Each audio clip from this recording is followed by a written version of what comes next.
In the still of the night, I think of you. My heart beats with every thought of you. You're the one I can't let go. In your arms I find my home. Love, sweet love, it's you I'm dreaming of. Every moment with you feels like a gift from above. She had her plans, and they didn't entail bodyguards monitoring her whereabouts and reporting to Chuck.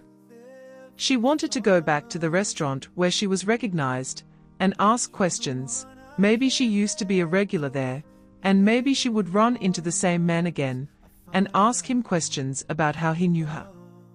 Another thought she had refused to entertain was the fact that she was considering leaving. Leave so that no one she cared about would get hurt because of her. She wouldn't be able to easily do that if Chuck buried her under mountains of bodyguards. She heaved a sigh and got up from the bed. First thing first, she decided she would get to work, and then she would see if she would be able to make any confession to NMA. Helen arrived at work as usual. During the ride in Chuck's car, flanked by bodyguards, she had been contemplating the best way to confess to NMA, and what time to do it. She had decided that doing it once she arrived was better, because if she didn't do it then, she would talk herself out of it afterwards. She walked on shaky legs through the front door. Was it only yesterday she left early to wait for Chuck, so she could get some romance? She smiled, it seemed like a lifetime ago. She walked straight to NMA's office. NMA looked up from her usual morning devotion to smile at her. "I am done here, come on in." Helen returned the smile shakily and sat down. "You have decided to tell me," NMA announced, making it impossible for Helen to change her mind. Helen had forgotten how perceptive NMA could be when she had a mind to. She heaved a sigh. It was better she started talking, knowing NMA she would eventually sniff it out. "Promise me one thing first. I would not lose you no matter what I say." NMA looked at her, and for the first time, she noticed something she had never seen in Helen before: tremendous fear. "I love you, Helen, like a sister, and I don't give up on people I love." "Thank you," Helen murmured, not sure that NMA heard. And then words began to tumble out of her mouth before she could change her mind and run. NMA stared unbelievably at Helen, not sure what to believe. How was this even possible? She asked herself. Didn't this sound very convenient? Why hold this huge secret for so long a time, only to reveal it when she could no longer hold it? Majorly, why hide this from her? Helen knew everything about her childhood, her teenage years, her love life, her family life, and most of her secrets.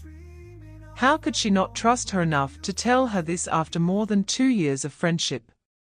NMA was undeniably heartbroken for the lack of trust on Helen's part, that doubting her story seemed the only viable thing to do. But she chanced to look at Helen, and saw the genuineness of her tears and something else. It was fear, a fear so dark that it was written all over her, and she was drowning in it. "NMA, you are acting like a monster," she said to herself. "This is not about you," the voice continued. She stood from her chair and went to hug Helen. Her best friend was going through the toughest thing a human could go through, and all she could think of was her own self. Very petty, she thought. As soon as Helen felt NMA's hands around her, everything seemed better at once. She had been so scared that she would lose her, that NMA would feel betrayed and distance herself from her, but she should have known better. NMA was better than that. Helen was yet to see another human more selfless, and she seemed to become more charitable with time. "I am so sorry I didn't tell you sooner. I wanted to, but I was so afraid that you would feel betrayed, that I would lose your friendship. Knowing there was another soul in this whole wide world who cared about me, has been my anchor all these while. I feel a little betrayed, Helen, but that can take several seats for now." The person that matters now is you and how you feel. I want to leave. I want to put as much distance as I can between you all and them. I can only do that if I leave, but Chuck would hear none of it, not that that would stop me. His bodyguards are here. It's not a good idea, Helen. You could be sitting next to the very person that wants you dead, and not even know it. Listen, we will figure this out, all of us. My greatest fear is anybody getting hurt because of me. I won't ever forgive myself. Not just that, I keep wondering what kind of life I lived before that I could attract the attention of such people. Did I mingle or socialize with them? Were they my friends? Those are answers you are not going to have till you have gotten back your memories. I would suggest you focus on things more positive. I don't know much about amnesia, but I know that when someone goes through something horrific, the mind forgets to give the person time to heal. You will remember when you are ready. The only way to be ready is to trick the mind. Stop being afraid, laugh more, be happy, and the mind would remember. This time around it was Helen hugging NMA, not even the doctor I saw made this much sense. I want you to promise me something, Helen, NMA said. Anything at all. No more secrets. No more secrets, Helen promised. And you will not make any major decision without telling me first. Helen hesitated. She couldn't promise that. She was still bent on leaving. She was just waiting for the opportunity to do so, for the bodyguards to lower their guards, and she would sneak out. Helen, NMA called her name. I am sorry, NMA, I can't promise that. If it gets to the point where I have to choose between my life and that of those I care about, I have to be able to make that choice freely and quickly. You have to respect this. Helen, do you realize that no more secrets means you have to tell me everything? First of all, this is not going to get to a life-threatening stage. And secondly, just know we are in this together for life. You leave, you break my heart. Helen nodded because she couldn't say anything without breaking into sobs at NMA's generosity and kindness. They hugged again, with NMA giving her all the comfort she could muster, and Helen freely accepting. Chuck was having an irritating day, unlike Helen. He found he couldn't focus on the board meeting. His mind was distracted with worry about Helen, and from Helen to a sister he was yet to find. He wondered what Helen was doing.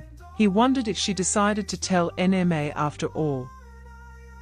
He wondered if the dangerous people after her would try again, if they would storm NMA's place of work just to get her. He worried that he was not being objective enough with all that was happening, because he was too close to it, and his emotions were all over the place. It was with relief he got up from his chair when it was lunch break. He ignored the tons of food being laid on the table by the caterers, needing to be alone for some time to think. As he was leaving, he got a text from Helen saying she told NMA. One problem solved. He opened the door to Uche's office meaning to get some alone time, but of course he was getting none of that. Uche was directly behind him. I would have suggested you go get laid, but you just got yourself a new girlfriend. Chuck chuckled. He had thought he wanted to be alone, but he had just realized that what he needed was his brother's encouraging presence. Having a girlfriend doesn't necessarily mean having a lover. Uche stared wide-eyed at him. Who are you and what have you done with my brother? Chuck laughed. Helen has amnesia, he stated easily, and watched in awe as Uche tried to take that in, and make sense of what he had just said. What are you talking about? 3 years and counting, and there are dangerous men who want her dead. Uche laughed. Good joke, you nearly got me there. Chuck stared at him silently, and then it dawned on Uche that he was being serious. You are serious?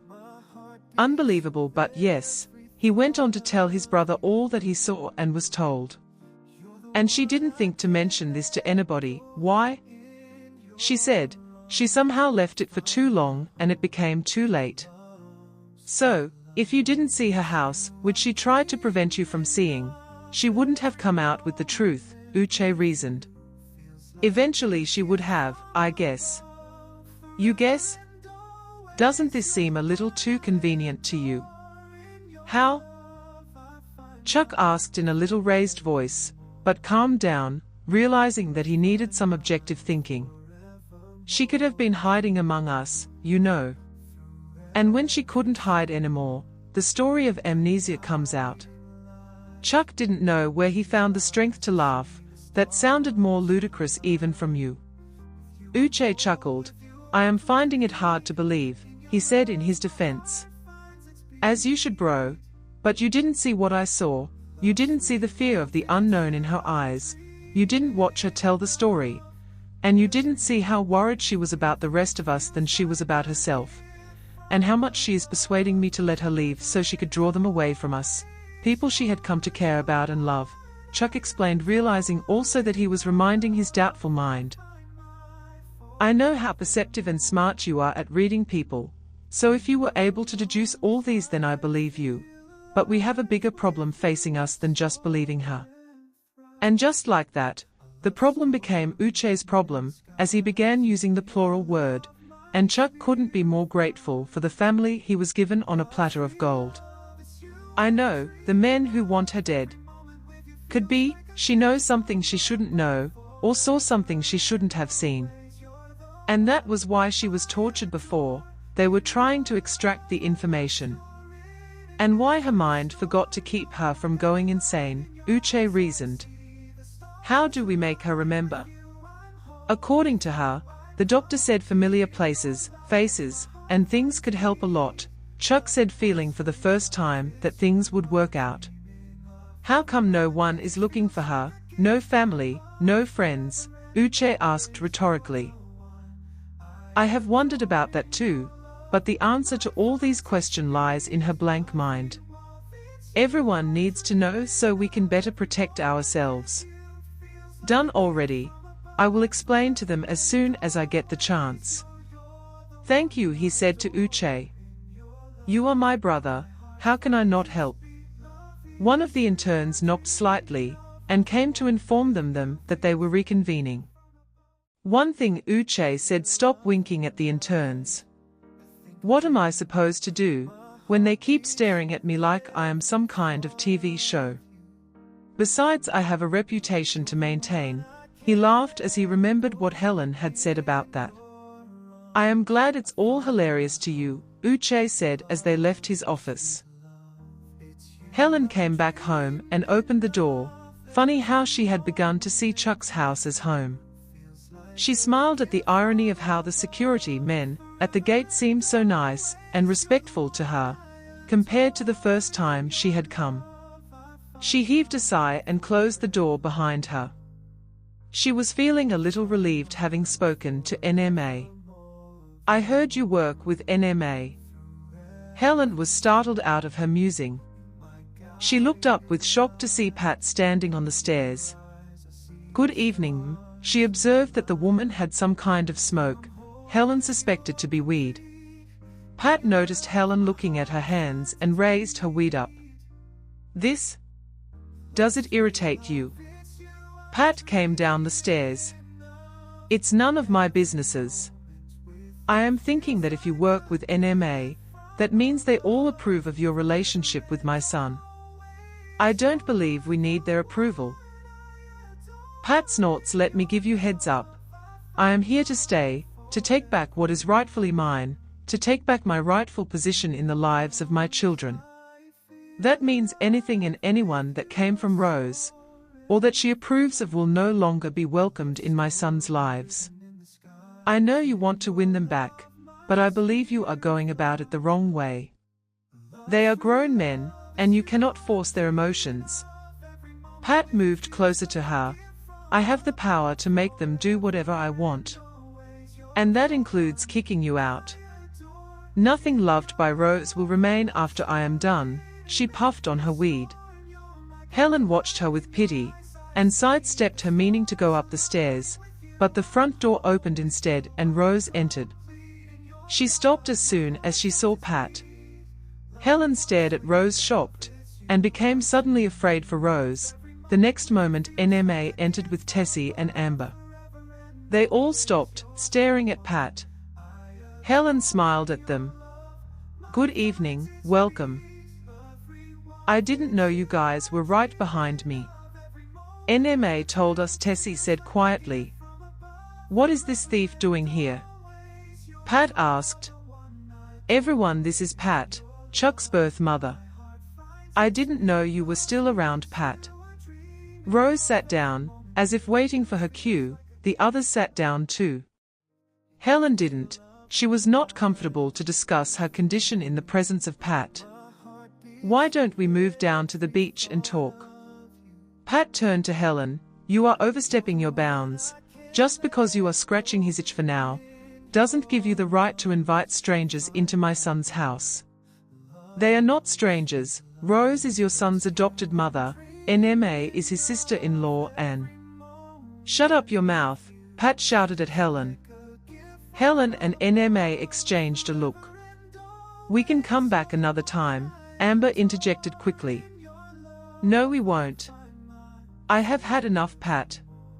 I have had enough of you emotionally disrupting my children's lives." "Oh, good then, leave my sons alone. You've had them long enough. Don't you think it's time you returned what you stole?" "I didn't steal them. You sold them. To me, remember, do you remember how much you sold Abina for? 50,000 naira, and he became mine, the same way you sold Collins to me and he became mine. His name is Chuck Essien. What useless Abina. My mistake. I had thought you would change.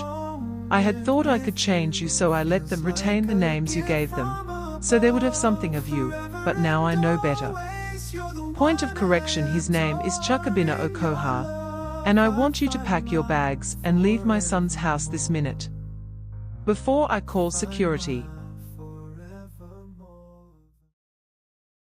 In the still of the night, I think of you. My heart beats with every thought of you. You're the one I can't let go. In your arms I find my home. Love, sweet love, it's you I'm dreaming of. Every moment with you feels like a gift